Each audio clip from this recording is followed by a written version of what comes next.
Hi, everyone. Get the thumbs up from Robbie when we can get started.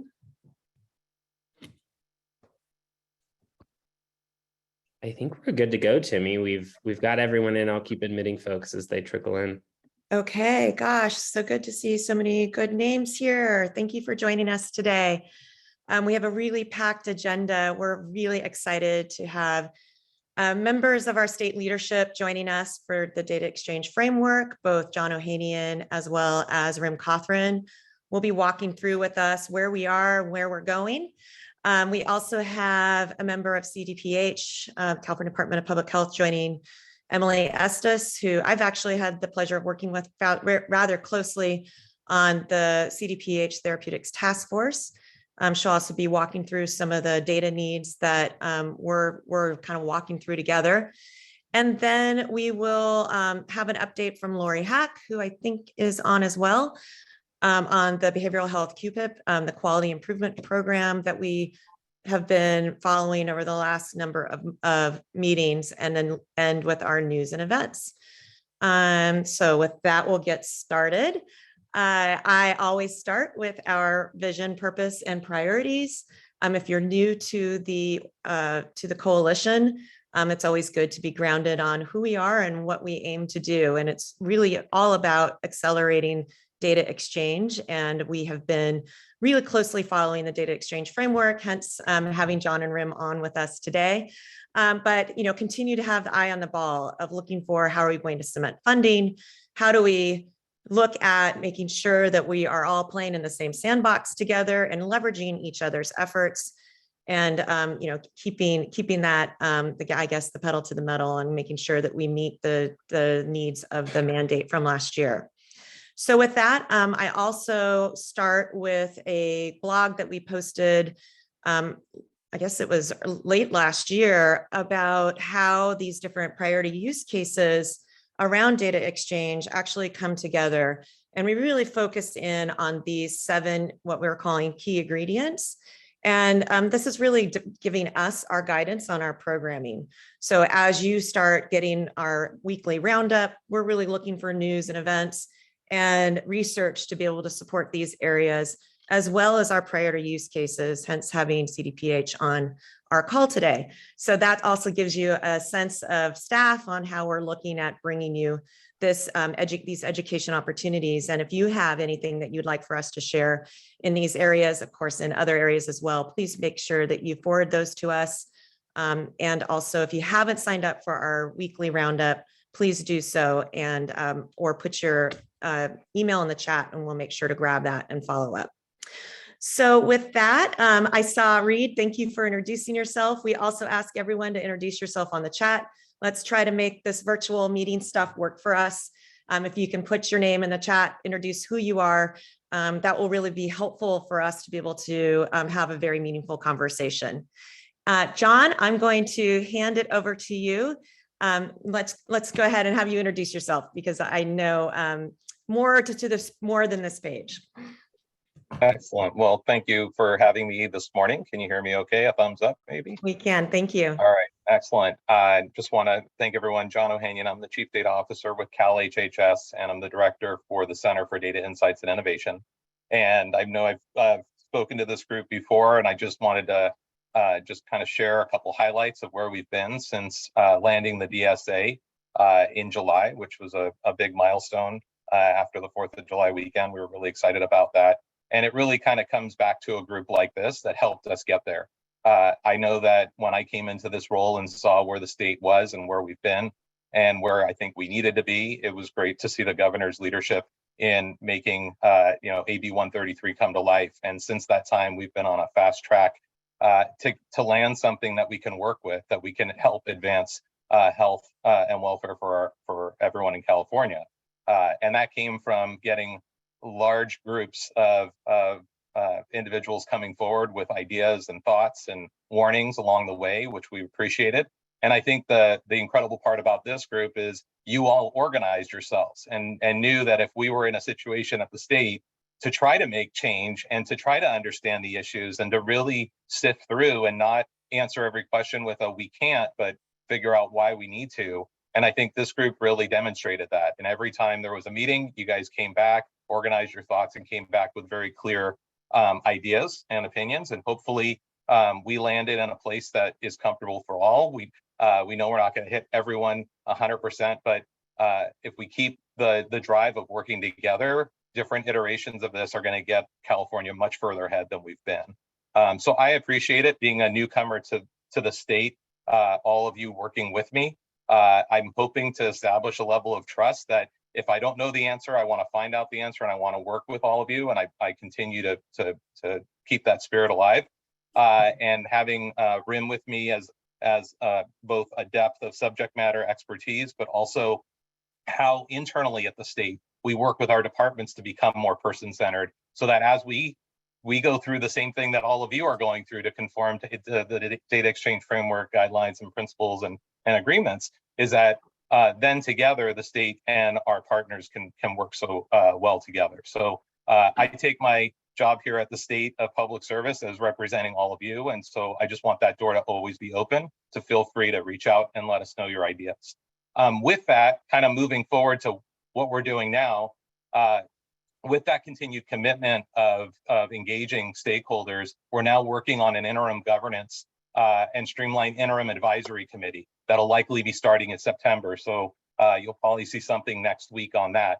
And then from that, looking at different working groups to get some of the work done, including prioritizing a process for collecting all these data sharing agreement signatures and publishing a list, so that we can keep track. We are very excited about the $50 million that's in the budget for CDII to administer a grant program for areas that might need technical assistance, education, onboarding. Our intent is to launch that program early 2023, and then it'll expand into year 2. It's $50 million over 2 years. In addition, we're going to be conducting a lot of public meetings. All of our meetings, while won't be PAGLI keen, are going to be public meetings, so that we can have focus. We're going to also try to get together with some focused conversations around areas, as well as webinars, because we know that now this is out there. We're really pushing to have a good communications approach in the next few weeks, so that individuals are understanding where they can go to with their questions and things of that nature. In some regard, we're already doing it, and we're developing FAQs so we can help others. So again, when you have questions, you're helping others of your colleagues. And then with that, we're also obviously developing a roadmap. I mentioned the state, just our state organization, agency departments like DHCS and CDPH, looking at these departments and integrating a roadmap for advancing technical services such as digital identities and a directory of signatories and how to exchange information with them. And so a lot going on. I'm going to hand it off to Rim to kind of go through a few other items. Go ahead, Rim. Thanks, John. And it is good to see everybody here today. I know a lot of you and we see each other on a regular basis, but there are a few faces out there that I haven't seen in a while, and it's good to see you as well. There were just a couple other things that I wanted to touch on in addition to what John already alluded to. We are going to be continuing to work on policies and procedures. People were seeing a lot of activity on the DSA and some initial policies and procedures there. And there are additional policies and procedures that we're going to be prioritizing over the next 6 months and then continuing into next year as well. Among those, we're going to be touching on things like how do we deal with real-time data exchange that's called for in AB 133? What are the types of transactions and technical standards around those transactions that need to be prioritized? There was a lot of comments that we got about the need for push notifications and other types of messages, some of them from this group, and want to acknowledge that there is a lot to be discussed around that area as well. We're going to touch on potentially information blocking and monitoring. And in particular, one of the other areas that was called out in the DSA and a lot of discussion was the desire to qualify intermediaries or health information exchanges that might be utilized by some of the signatories to actually work through their obligations for exchanging data. And so we'll be working through the requirements for qualifying as an HIO, the process to become qualified, with the intention of launching that all middle of next year, so that organizations that are required to begin exchanging in 2024 at least know what qualified HIOs may be available to them to help them meet their obligations. And then, as John said, we're working through a roadmap of some of the technical components that might be necessary to support the data exchange framework. We'll talk about digital identities, I think, a little later on the agenda, but that's one of the strategies that we published, but need to move that forward. There's also a lot of discussion during deliberations of the advisory group and the data sharing agreement subcommittee about the need for there to be something that you might term a provider directory, but a means for signatories to know how do they reach other organizations or other individuals within the state to exchange information with them. And also a lot of discussion about a way to manage consent, and is there some coordination of consent that we need to have in the state as well. That'll, again, as John said, be through a public process that we'd be discussing some of those priorities and how we conduct some of that moving forward. That's kind of my part of an overview of some of our activities between now and the end of the year. I guess I'd turn things on to John, unless we want to reach into digital identities, because I think there may have been a few questions that we would want to touch on. Sure, we can go to questions. Sorry, I'm on mute. I see Stephen put in the chat around Stephen Lane about the 50 million that you mentioned, John. And I think you have two different sets of funding, both for your organization as well as another piece that was in the budget. Is that correct? Yeah, so there's 200 million that is at DHCS, and those are under transformation grants. I believe for small providers is the piece. I don't have the language in front of me. And then the 50 million obviously from ours. So I would answer it this way, Stephen, is we're going through right now to assess, there's a lot of need and there's only so much. So we're going through and kind of assessing what we're hearing are the greatest needs, and then asking obviously for input, and we'll be going through a process with that. So there'll be more to come on that. But I would say is we're looking at where that 200 million is focused, and hopefully looking at where the gaps might be. And is there an opportunity with this 50 million, because together it just makes a whole. There you go. Terrific. And Stephen, I see you have your hand up. Is that a follow-up question, or did I ask? Yeah. Can you hear me okay? Yeah, we can. Wonderful. Rim, you were asked, thank you for that, John, by the way. And I put some other comments in the chat too, but we don't have to go into all of them. Rim, you were talking about digital identity, and this has come up recently, at Sutter, where we recently had the first patient-directed app approach us, wanting to use IAL2 identity authentication to access data, using FHIR APIs. And I know this goes a little bit down in the weeds for this group, sorry. But we are well established using OAuth 2 and Apple Health and similar PHRs, et cetera, for access. But this is our first IAL2 request, and it ends up the same app approach Stanford at the same time. And I think, as we think about digital identity at the state level, I think there's going to be a lot of resistance from healthcare organizations, and in particular, probably others as well, regarding looking to IAL2 identity verification.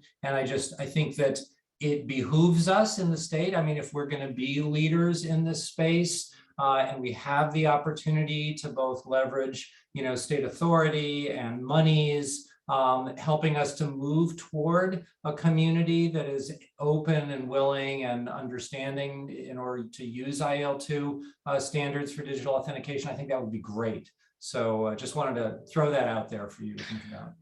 Thanks, Dr. Lane. I'm glad that you brought that up. The digital identity strategy, and we'll talk about that more later, really concentrated on person matching and did not touch on some of the other very important concepts around digital identities, such as credentialing, authentication, and identity assurance.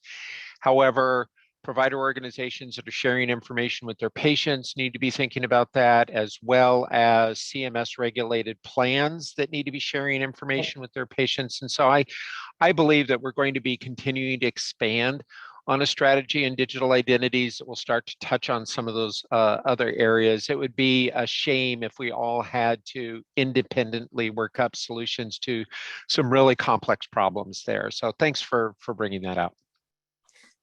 And I would love to know, this has been, I think, on one of our questions, and I don't think it's been covered, but is there any additional legislative work that needs to happen in order to make all of this whole?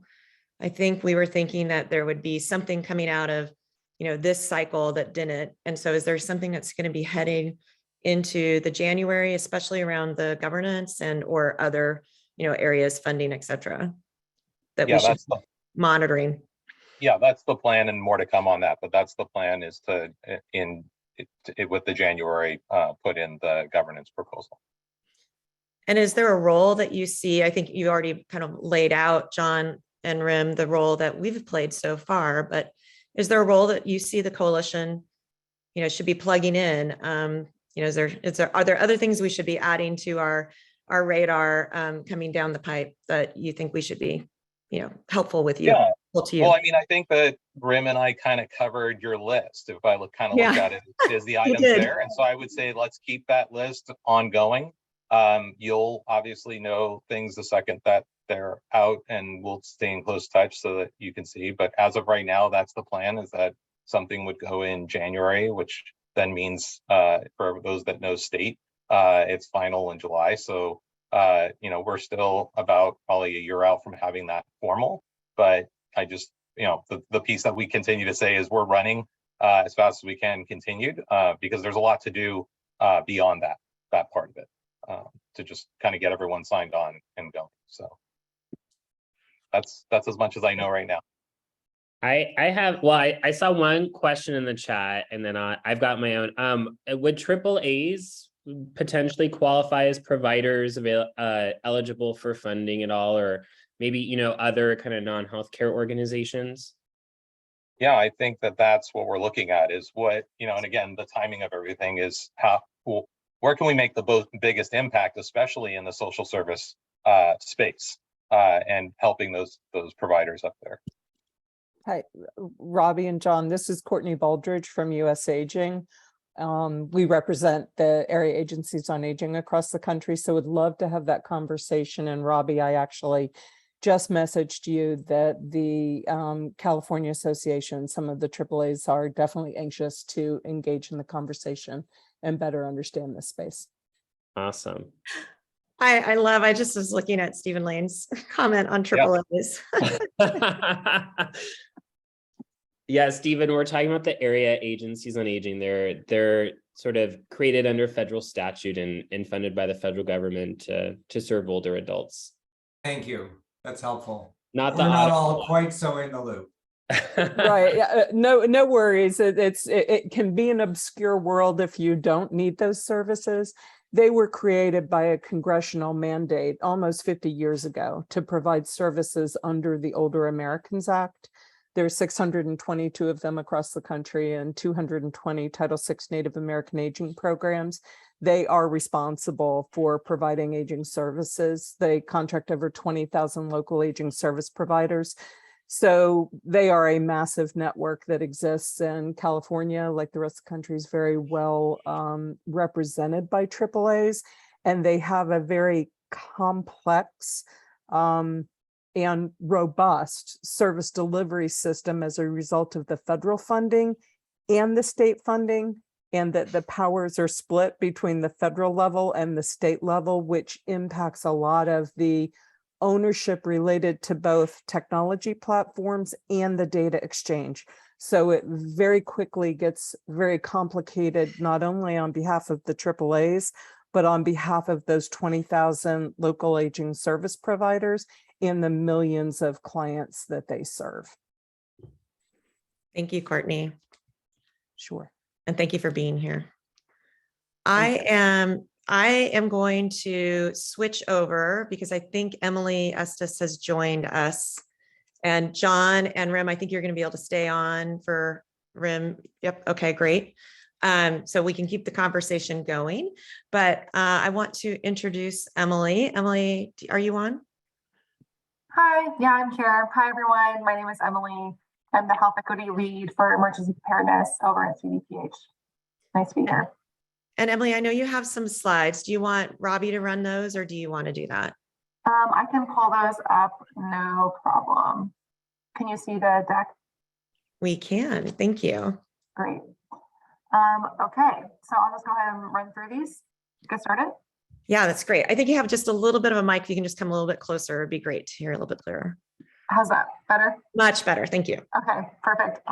Hello, everyone. So today I wanted to talk a little bit about data sharing and decision-making when it comes to COVID-19 therapeutics, specifically as it relates to some of the gaps that we're seeing, especially since I think this connects to how better data sharing practices would help us make better decisions on the therapeutics team. So first, just to talk a bit about the types of therapeutics data that is accessible to us. So we know how much product is coming into the state from the federal government. This includes Paxlovid, Molnupiravir, Bebtelovimab, and Evusheld, by the way, in terms of what products are included in that, and all are used to treat COVID-19. For our distribution network, we know the number and location of active providers. We know how many orders and shipments are coming in. And we have really confident data on that because that's all coming from the distributor directly. And then that's where our data starts to break down a little bit. So in terms of administration, we use provider reporting to get the number of courses administered by provider by day and the number of courses they have available on hand. We can also use this information to get an estimate of reporting quality. But the quality of this data is not as good as the other information we have up to this point because we have kind of differential provider reporting rates. It's definitely improved a lot in the last few months, but it's not perfect. And then in terms of uptake, I'm sure a lot of you are familiar with a lot of the amazing analyses and graphs and charts that CDPH has been able to put together for vaccination data on the vaccine side of COVID. And that's because there is an immunization registry that collects very specific, detailed demographic information on who has received COVID-19 vaccines. And unfortunately, there's no such similar system for prescription medications, which means we don't have that for therapeutics. And this is a huge barrier we've been facing and trying to figure out what does our equitable distribution look like. We've been able to patch a little bit of this in with claims data from Medi-Cal and Covered California, but we found so far that that's pretty incomplete, especially since a lot of these medications, providers aren't allowed to charge for the ingredient fee to reimbursement from insurance companies. So like that's not showing up in the actual claims data. To talk a bit about what the data we do have looks like and what we can infer from that, we'll show a few different charts. This is a look at administered courses each week by therapeutic type. So what we can tell from this kind of information is that we, far and away prescribe more Paxlovid than anything else. And that really has increased over time, especially starting in April up until now. We've really seen a huge uptick in that. We can also look and see how we're doing compared to other states. So this is a look of Paxlovid utilization rates by state from December up until the end of July. And we're about 10th in the nation in terms of what has been ordered into the state and what we have administered. And then last, this is the closest we can get to some kind of equity analysis. This is the number of administered Paxlovid courses by HPI quartile of the provider location. So HPI, that stands for Healthy Places Index. It's a measure of health equity that essentially combines a lot of different indicators into a single score. HPI quartiles 1 and 2 are the more disadvantaged zip codes of the state, and HPI quartiles 3 and 4 are the more advantaged zip codes of the state. And so from this, this shows where the provider is located, not the zip code where the recipient lives. So for example, we know that CVS store located in zip code 90010 has administered 20 courses. We don't know if the people who have received those are in that zip code. And as the number of providers has increased over time, we can kind of assume that people are going to pharmacies that are close to where they live, but we can't be 100% confident. But we can use this kind of information to see that there's a similar equity distribution to what we've seen in vaccines and testing and other parts of the COVID response. I wanted to just reflect a little bit on what this, how this impacts our ability to respond on the Therapeutics task force. So with the lack of demographic data, it means we can't track or measure equitable distribution of therapeutics. And this means that we are not as effective as we could be in terms of equitable outreach and message targeting. Because we can't get as granular and specific of data, it's difficult to perform analyses to identify successful practices, either at the provider or zip code level, in terms of reaching the equity priority populations that we really care about reaching. That means it's harder to identify and apply any lessons learned. The lack of timely data. So again, we've been able to fill in some information from some claims data, but that's on a delay, both in terms of when it gets submitted and then when we receive it. So that means we don't have any real-time info on therapeutic recipients, and that means we're slower to adjust to any kind of changing needs, and we have to rely more on qualitative information, which is just a little bit slower to come by. And really, like, this entire picture of lack of comprehensive unified data means we can't really draw completely confident statewide conclusions that we're confident are totally unbiased. And it means that our policies and programs need more extensive testing before implementation. You know, I'm confident that what we put together is still really helpful and useful for the state, but it means that we have to just do a lot more testing and have more conversations before we can launch them. And then just to close on what our next steps are and what we're thinking about, we're continuing to seek data insights from health information exchange and technology companies whenever possible. So for example, we've been able to receive some kind of high-level summary data from Epic that's been useful, but not as granular as we would like. We're launching grant programs for providers to enhance therapeutic recipient data, among other goals. We're leveraging state-run test and treat programs to make inferences about uptake and usage. We're working with DHCS and Covered California on data requests. And then lastly, as particularly relevant for this group, we're welcoming any ideas or insights from data partners and stakeholders around the state on suggestions to kind of work on this problem. That's all the slides I had for today, and I'd be happy to answer any questions, or if folks have any ideas on things we could follow up on, I'd be happy to take that feedback as well.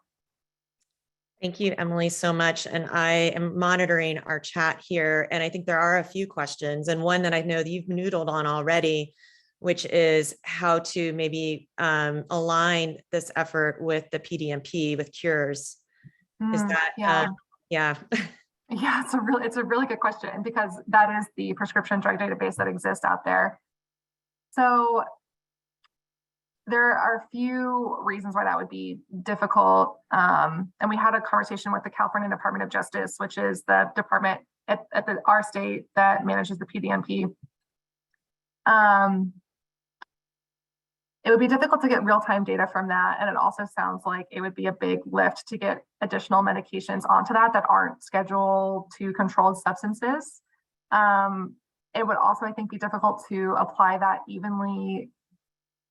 It would be difficult to get enough pharmacist education across the entire state to get pharmacists on board with reporting data that they're not confident in. And then also we had some concerns about getting COVID medication data kind of associated with another database that is sometimes used for law enforcement purposes and to criminalize people. So we had some hesitations there, and it's still something that we're kind of thinking about doing in the future. We know that maybe one other state has I think Nebraska has a really, really wide prescription drug monitoring program that includes lots of things, not just controlled substances. But at this point in California, the drugs that is tracking, I think, are not really similar enough to COVID therapeutics to make it work. And I know we've done some with this issue. It's been around now since April. It's been poking around trying to figure this out. And I know many that are on the call have had one-on-ones with you as well, especially in the HIEs, to be able to see and monitor. I would just open it up if there are any of you that have been able to, share if you've had any additional findings. I know we've talked to scripts too, but it's a little bit of a crowdsourcing moment and opportunity here, and we don't have to problem solve here, but there is, I think, Emily, you would welcome some ideas, right? And we'll follow up. Definitely, yes. And then just finally, Greg, I think you were asking about race and ethnicity data, and I think you've got the expert here with Emily. But Greg asked, there are challenges in consistent definitions and reporting race and ethnicity. Will DPH or another department establish and disseminate consistent definitions? Yeah, wow, that's such a good question. And it seems the way I've interacted most of that question is with the California Immunization Registry, because that is pulling information on race ethnicity from hundreds, if not thousands of different health information exchanges and provider offices across the state. And getting everyone to use the same definition for race ethnicity has been challenging, to say the least. So in California, we just kind of take our nod from CDC for a lot of that. I know there's also more recently been, I can't remember the exact name of the law that passed, but more recently in California, the state passed a law about better disaggregation, I think especially for Asian and Pacific Islander groups. So that's also something we're still working on implementing. So as you can imagine, at the state, we can come up with specific definitions for stuff like that and disseminate as much as we can. And part of the problem is just getting all of the different health information exchanges across the state to align on that. So it's a good question, and maybe I'll follow up with the folks at CDPH who are really deeply integrated into that work for a better answer, but that's my sense of it right now. I'm happy to follow up with you on that too, and we can bring that back to programming here. Any other questions for Emily? I know, Emily, you had a hard stop, so any other questions? I had a question in the chat, but Emily, I can also follow up afterwards. I was just wondering, are there, as you know, the things that work really well is when things are kind of required, like mandated reportable diseases, mandatory lab reporting. Are there any plans to require collection and sharing of even just the most basic demographic data in terms of age and condition from test and treat sites and pharmacies to CDPH? Because we, yeah, sorry, go ahead. The state has the authority, I think. Yeah, so it's a good question, and we've thought about just creating almost a separate database to live on top of the federal database where most of the therapeutics information is collected. Part of the problem is that the way that we would enforce that from the state perspective is we would, if someone wasn't, for example, providing information they should be providing, we would reduce their supply of therapeutics. But the therapeutics coming into California come both from the state supply and from a federal supply. So there are some locations that get their supply directly from the federal government, which means we would have a little bit less of an ability to, enforce any kind of data sharing information. I know our OLS team has taken a brief look into what public health powers do we have just to ask for this data, and they determined that we wouldn't have the ability just to demand it from anybody for this reason alone. However, we do have this series of state-run test and treat programs that we are standing up. OptumServe, it has been up and running since May, and we're setting up some new telehealth related ones in the next few months. And I think that's going to be a more useful source of data because that'll be partners we're directly working with. That makes sense. Yeah, that does. That's great to hear. And their incentives also work well, fill fees and things. So great to hear. Exactly. Totally agree. And that's why we have that grant program we're launching soon that is essentially, giving providers who are totally strapped and overwhelmed and et cetera. All the FQHCs I know are super overwhelmed at this point, but giving them some additional funding to get that staffing or the technology in place to be able to track that information. Well, thank you, Emily. And we just really appreciate you addressing. I think it's good for this group. You've got a lot of brain trust here. So we would welcome follow-up from all of you, and we'll continue to get updates from you too as you make progress. Thank you. Awesome. And thank you Thanks for so all the much. work Thanks you for do. having me on. Okay. Bye. Bye. Okay, wonderful. Rim, I am going to hand it back to you. And John, I think Rim, you were going to also kind of go a little bit more into the digital identities on where you are and what's next. Sure. One thing that I also want to touch on just before we get into there's quite a bit of discussion about race and ethnicity and terminology sets. That touches on what we're doing in the data exchange framework as well. There is one of the policies defines the code sets to be used for exchange on the data exchange framework. It currently aligns with US CDI version 2. I see that Dr. Lane dropped the link to version 3 in the chat. And it's one of the things that I think is another good thing that we're looking for input on, that there was a lot of conversation about how much to align with the federal standards versus how much to align with state-specific standards that are applicable within the state of California. So I think that that's an area that we would encourage continued discussion on, and recognizing that there is a trade-off there about aligning with the rest of the vendors and organizations across the country, and not being special here in California, but also addressing special populations, special needs that may be appropriate to our state out here. So welcome input there.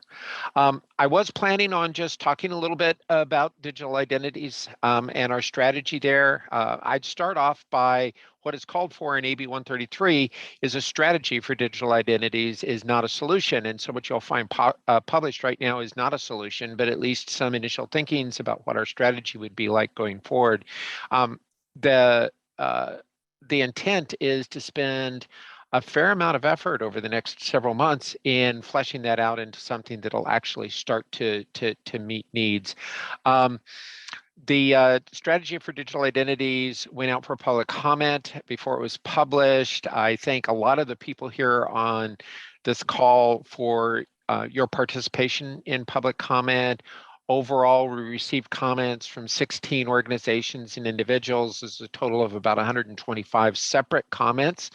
And approximately 80% of those resulted in changes to the strategy before it was published. So I think that speaks somewhat to the great deal of thought that was put into the comments that we received, and really appreciate those.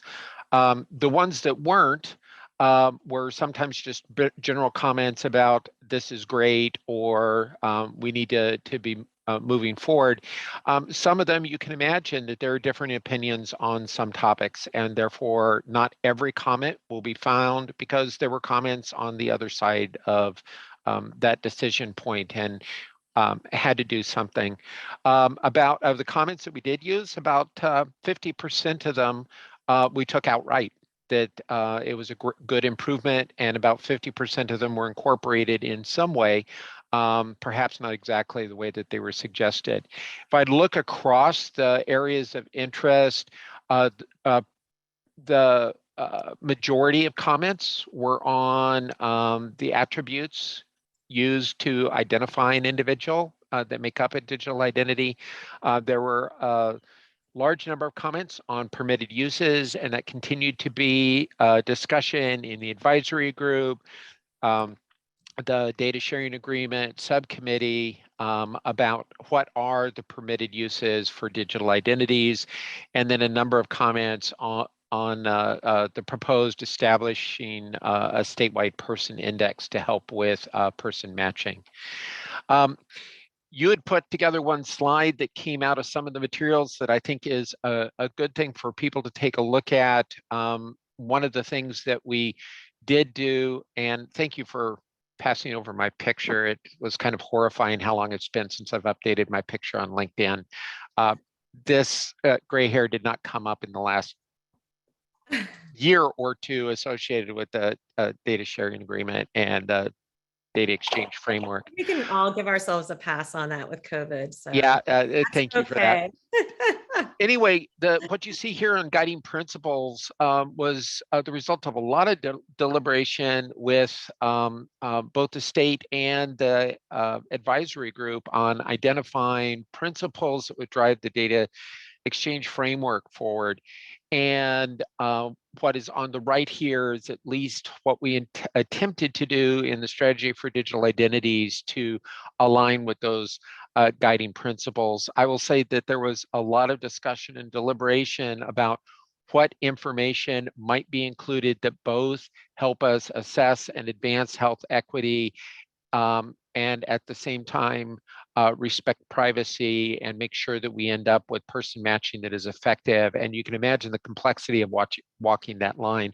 I think the number of comments that we received on the attributes of digital identities reflected that that is an area where there's continued work that needs to be done. There was a lot of discussion on privacy and security associated with digital identities, and we tried to walk the line there as well, that the purpose, the stated purpose for the strategy on digital identities initially is to support good patient matching, person matching, and that needs to be accomplished while we're still being secure about the information that we're sharing, because it is personally identifiable information in many cases, but also to make sure that we actually can link the a real person to their health information, whether that comes from providers, plans, labs, or social services that we expect to eventually be included in the data exchange framework. I didn't prepare any additional slides, but there are a couple of things that I did want to touch on and then be happy to take some questions as well. You know, most of what I wanted to touch on here can really be found in the data exchange, the strategy for digital identities itself. So that's why I didn't, you know, want to put a whole bunch of slides together. Again, I'd say that the real purpose and use case that was proposed for the strategy for digital identities at this time was to focus on person matching. And as Dr. Lane had pointed out, digital identities has a lot more that it can encompass, and I'd expect that we'd be expanding that on over time. There's quite a bit of discussion within the strategy on the characteristics of attributes of digital identities, and what we propose that we would include names, date of birth, gender, but only if it's required for technical standards or regulation. It remains one of those areas where the terminologies for gender are still in flux, and comfort with releasing gender information varies across different populations. Addresses, phone numbers, and email addresses, because those would be valuable in identifying individuals. We also propose to use unique identifiers if they are used for health purposes. So that might include, for instance, medical record numbers from an EHR or health plan identifiers, but we would not at this time, at least, include non-health related identifiers such as social security number, driver's license number, et cetera. What that does is it somewhat limits the exposure of identities to compromising only health information and not providing the larger target for identity theft beyond that.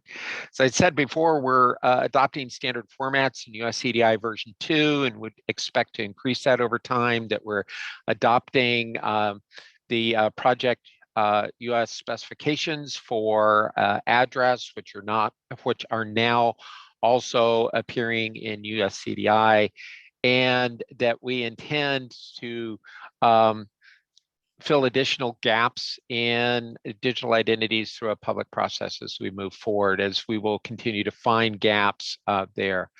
We also proposed, recommended that the state investigate creating a statewide person index, again, with the purposes of improving person matching by coordinating across organizations. Now, that was called for, at least to investigate what could be done with MPIs or master patient indexes. The strategy uses the term person index instead. But AB 133 doesn't call for organizations to create them, but to support them. And we at least are proposing that potentially a statewide person index would help with that. That's where you really get into what are the permitted purposes here, and what we're proposing in the strategy is that the purpose for use would be solely for person matching, and that the index would not be used for other purposes such as gleaning contact information on individuals, or for use in gaining additional information to stratify populations. Now, that does not mean that organizations that participate in the data exchange framework can't use information about individuals to do both of those, but the statewide person index would not be the source of that information, so that we can make it clear to individuals why we're collecting information into that index and keep it for that purpose. As I said before, the purpose for use was a topic of a lot of conversation, and I think this will be something that we'll continue to investigate as time moves forward. There's also, can I jump in? Sure.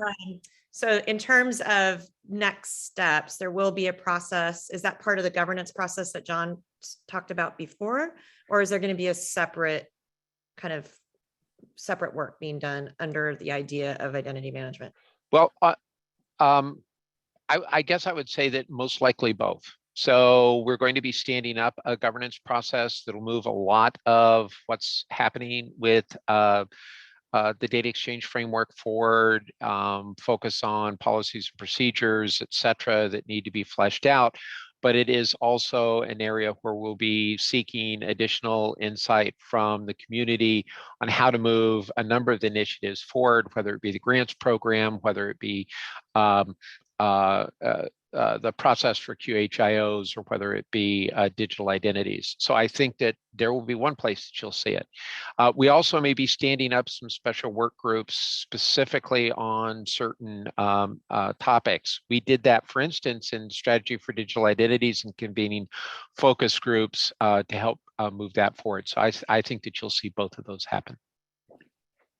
Fantastic. I know we've got Lori on as well for, you want to get to the behavioral health program, but I don't want to cut this short. Well, you actually did a great job because I'd really gotten to the end of my dissertation.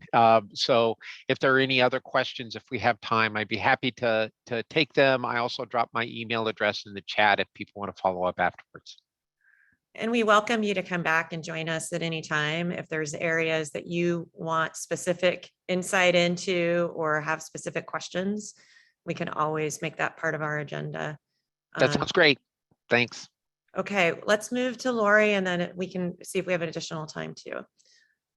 Lori, I know we've been talking about this, but I think we're looking for you to get everybody up to speed about the opportunity. I'll put it in those words, and what's progress has been made there around the behavioral health quality improvement program. So go ahead and take it away.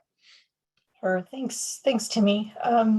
So just because this is sort of a time-sensitive issue for the county behavioral health, this is a bit of background, and to find out more, you can use the link below. But the Department of Healthcare Services has put together a quality incentive program. It has many, many moving parts in it, lots of activity taking place to help the behavioral health county agencies really meet the goals of CalAIM. As you can see here, there's quite a bit of money available through the incentive program that takes them through 2024. The funding is available to help get some of the necessary elements in place, not only for data sharing, but for other elements of CalAIM that are impactful for behavioral health. But specific to one of the milestones, which is listed here, and thank you, Robbie, for putting that together. Milestone 3A is very specific around improving data exchange capabilities. And so it's a really nice fit with the data exchange that John mentioned earlier. Some of the use cases are very specific to behavioral health. not only as it relates to the managed care plans and data sharing, but also use cases within the community that we see in behavioral health, like working with county jail systems, working with the local primary care clinics. So, so this is a very timely milestone. The first piece of it is to demonstrate that you, as a county, have a data sharing agreement either directly with the managed care plan itself or with an HIE. And that plan and that evidence is due September 30th of this year. I think on the next slide, you can see specifically what that means. I don't know, Robbie, if you can. We just had this one actually. Okay, so then I'll just describe it to you, but essentially option one is you, as a county, produce a copy of your participating agreement for data exchange with your managed care plan. If you don't have one in place, then you can utilize a health information exchange and provide a copy of the C10 certification and the CalDRSA that has been signed by the participating HIE. We have recently begun, we meaning the California Association of HIEs, doing some outreach to counties to help them through this process. Many of the counties don't realize that in fact they're already signed up with a C10 certified HIE. We had a very wonderful conversation, an effective one with LA County recently, who we helped them understand that they were already enrolled with lanes. They've already have a participation agreement, so they meet that milestone. For other counties that are just now getting to this stage, we are conducting just education sessions to help introduce to them which in their county, what are the opportunities, which HIEs exist, which ones we can introduce them to. And so we're making some really great progress with those that are already signed up, those that are just in discussions, and then helping them to get to check that box off of that particular milestone. All of that is to set them up for the requirement, which is milestone 3B, which is to do the actual exchange by 2023. And that's to have a sample exchange between the county and the managed care plan. So we're trying to check that box to help them with their incentive immediately, and then we'll work towards the onboarding and actual test exchange or actual exchange evidence by June of next year. Lori, what kind of progress do you see? Are most counties like leaning in? Oh yeah. I think as Steve was commenting, some of them just didn't understand what it meant. And once we reconnect them with entities that they may have signed up with through CalHHS or way back through CTAP, just reorienting them, helping them, remind them of what's in place, and helping them to really put that on their priority list to begin to utilize the service that may have been there already and they just didn't realize they could be using. I see a hand up. Alyssa? Hi, yes, Elisa Feld. I use she, her pronouns. I am actually with the County Behavioral Health Directors Association, longtime listener, but first time speaking. Really appreciative of this group and hearing all the ideas and how you all disseminate so much information surrounding data exchange.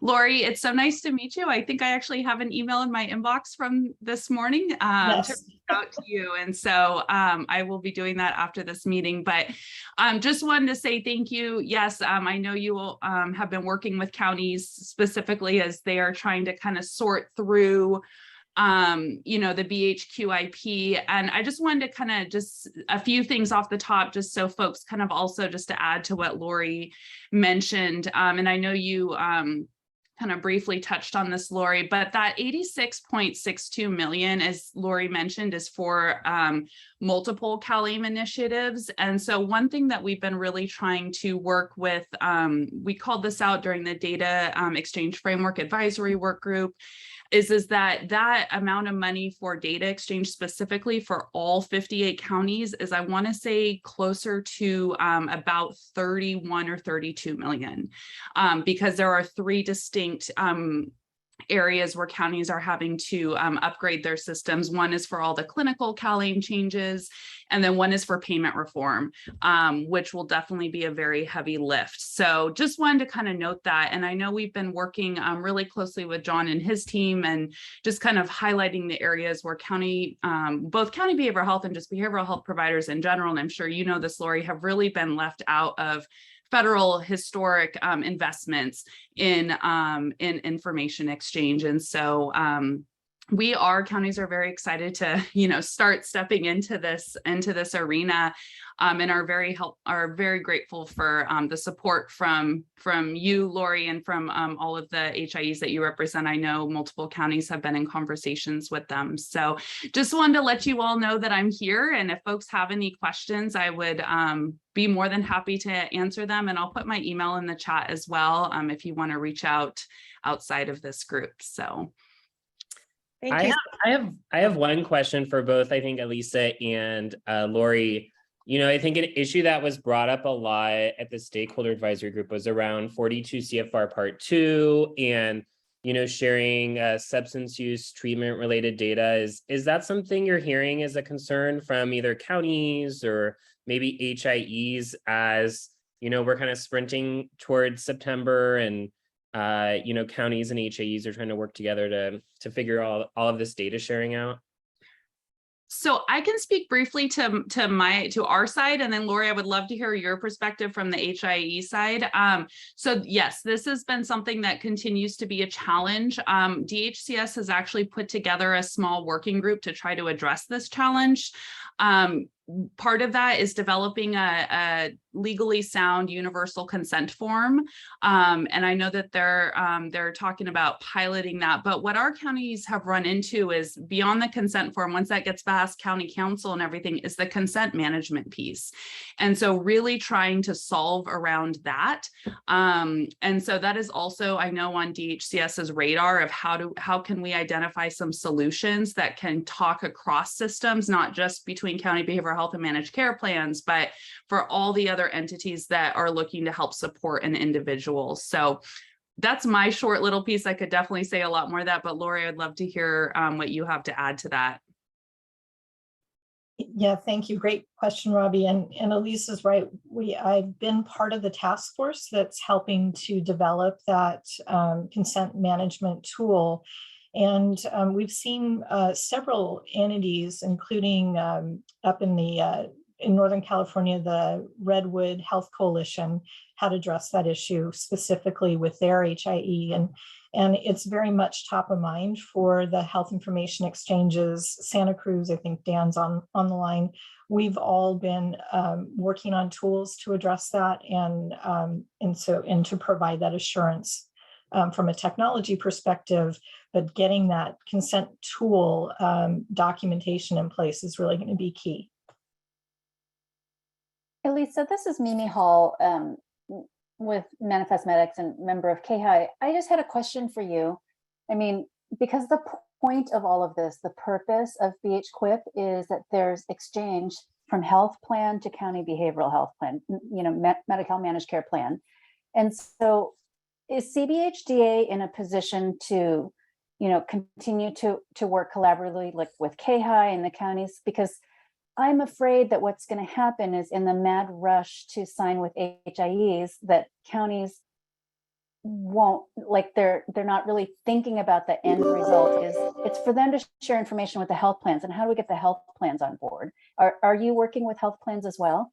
Yeah, so I feel like there's a lot of pieces to that question, but I can say generally, yes. I feel like there's a lot of history here, and I would love to connect with you, Mimi, and discuss this more. I know we chatted with Claudia at one point a few months ago, but I feel like there's also, there's a lot of learning to be happened on both sides when it comes to behavioral health and then the HIEs. I know a few of our counties have actually a few years ago tried to sign up with their regional HIE, and the HIE said, great, but we don't quite know what to do with your data, so we're gonna have you wait. And so I think, one thing we have kind of discussed is, with all of this TA, part of that, 50 million, I know that was in the budget, like, could there be a mechanism to help kind of support learning, and how do we deal with specially protected data? And then how do we also, I think the other piece of this is bringing the technology along as well, because I'm sure you all are aware, until payment reform happens, we are on that cost-based reimbursement. And so there really has not been that opportunity to, there hasn't been any extra funds, if you will, to reinvest back into our infrastructure. And so I know there were several counties who took advantage of CalHHS. But I will just note, even with that wasn't really rolled out to counties until the very last minute. Just another example of kind of how behavioral health has always kind of been at the back of the line. So I will also note that I know, again, this is, kind of dependent on the region, but a lot of counties have some data exchange in place with their managed care plans. I think it looks very different depending on the technology. I don't know that we are all at that level that we want with push notifications. But I do, there is data exchange happening even today.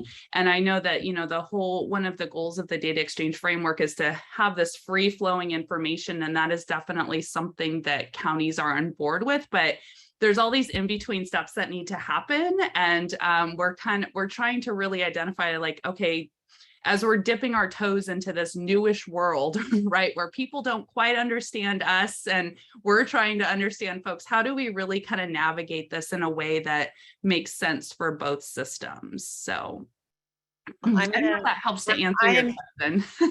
I am so glad to have this conversation. This is exactly what we had hoped might actually happen on more and more as we get into this. It's such meaningful dialogue. And I know we're at the top of the hour, but I would love for the conversation to continue. And if there's a way that we can help facilitate that, please let us know. We'll follow up with both of you, because it sounds like there's more to come. And I would just like to highlight here that this is just an example of how state contracting and state incentives can really help move the needle when it's linked back to like this, be able to participate in your local exchange and be able to hopefully move it up into the data exchange framework too, as it starts getting going. So it's just such a great model. That's my sense. I know we're again at the top of the hour. There's only a few more slides. So I'll just have you take a look at those. There's lots going on. We're going to all see each other. Many of us will be seeing each other at the Civitas conference in a couple of weeks. Look for us, Connecting for Better Health, and we'll be on a panel discussion. And if you are going to be there, let us know. We'd love to be able to see you. And then there's also the calendar too. If you haven't signed up for all of our meetings, the rest of them are now scheduled for the remainder of the year. And we're also working on the workshops that are in your are also in your PowerPoint too, which we're really excited about, which are workshops to be able to be geographically located, but really going in closely or diving deeper around how the data sharing agreement will be able to meet the needs of social services. So please follow up with us too if you'd like to participate or if you have organizations you'd like to participate. Okay, so I think that's it. Have a great day. We're all probably 4 minutes late to our next meeting. Have a great day. Bye-bye. Thanks, everyone.